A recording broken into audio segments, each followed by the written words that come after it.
Au nom du Père et du Fils et du Saint-Esprit. Amen. Chers amis, chers frères et sœurs de notre unité pastorale des Vignes, je suis très heureux de vous accueillir dans un beau petit lieu de paix et de repos. Et moi, je vous dis toujours dans les petites homélies, Dieu parle toujours dans le silence. Dieu ne parle jamais dans le bruit. Alors c'est pourquoi il faut toujours se créer dans nos petites maisons un petit lieu de respect, un petit lieu de silence, car le Seigneur, c'est là qu'il nous parle. Comme ici, regardez la petite fontaine, la petite chute. Alors c'est souvent ici que le Seigneur me parle. Je voudrais vous inviter à faire chez vous une petite place au Seigneur et aussi une petite place de silence et de prière. Et aujourd'hui, la parole, elle est belle. C'est l'amour et la fidélité. Alors, regardez comme c'est très, très beau. Dans la première lecture, c'est tout simplement Philippe qui a été choisi la semaine dernière parmi les 7. Philippe qui s'en va simplement en Samarie porter la bonne nouvelle aux Samaritains. Et nous savons que les Juifs ne parlaient jamais aux Samaritains. Alors, le Philippe s'en va, après avoir reçu l'Esprit Saint, s'en va tout simplement proclamer en Samarie la bonté de Dieu, la mort de Jésus et sa résurrection. Et là, c'est la grande surprise de savoir qu'il y a des foules qui suivent Philippe. Alors, Philippe est enthousiasmé par la grandeur de la foi qu'il trouve chez les Samaritains.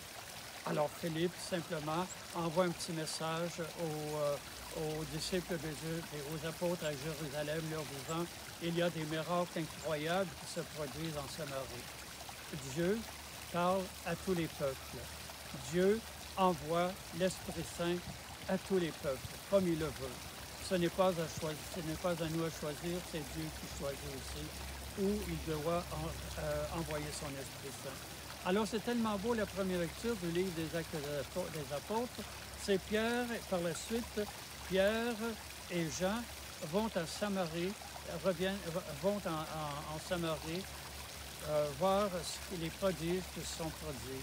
Et c'est là qu'ils trouvent un peuple avec une foi intense et un peuple qui sont dans la joie, qui est dans la joie. Alors Pierre et Jean disent, vous avez tous été baptisés, maintenant vous allez recevoir l'Esprit Saint. Alors Pierre et Jean leur imposèrent les mains et les Samaritains reçurent l'Esprit Saint. Comme c'est beau, et Dieu peut agir là où il veut. La deuxième lecture, mes chers amis, le dimanche prochain, je la trouve magnifique. Ça commence par bien-aimé, c'est Pierre qui écrit « Honorez Dieu dans votre cœur. Honorez la sainteté dans votre cœur, la grâce et la présence de Dieu dans votre cœur. Et soyez prêts à tout moment à être des témoins. » Mes chers amis, encore aujourd'hui, plus que jamais, à tout moment de notre vie, Jésus nous invite à être des témoins de son amour, de sa bonté, de sa miséricorde. Et Saint-Pierre me dit, n'ayez pas peur à tout moment présenter la défense pour Jésus, envers Jésus. Et il vous donnera les paroles nécessaires pour vous défendre.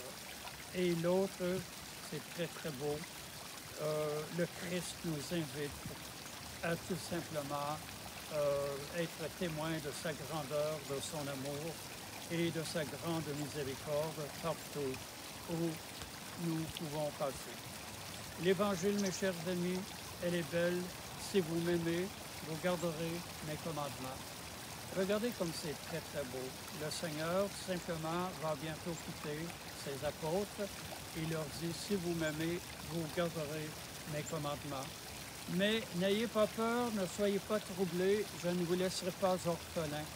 Je m'en vais vers le Père, je m'en vais vous préparer une place, et là où je suis, vous y serez vous aussi. Regardez comme c'est très, très beau. À la fin de cette belle évangile, Jésus nous dit, je ne vous laisse pas orphelins, je serai toujours avec vous jusqu'à la fin des temps. Et celui qui reçoit mes commandements, qui les garde, moi, je suis dans son cœur. C'est celui-là qui m'aime, et celui qui m'aime sera aimé de mon Père, et nous ferons chez lui notre demeure. Notre cœur, chers amis, c'est la demeure de Dieu. Soyons dans la joie, car le Seigneur veut nous accompagner tous les jours de notre vie. Le Seigneur s'invite sur nos routes, comme les disciples d'Emmaüs, et le Seigneur s'invite aussi à porter notre croix tous les jours quand la croix est pesante et lourde à porter.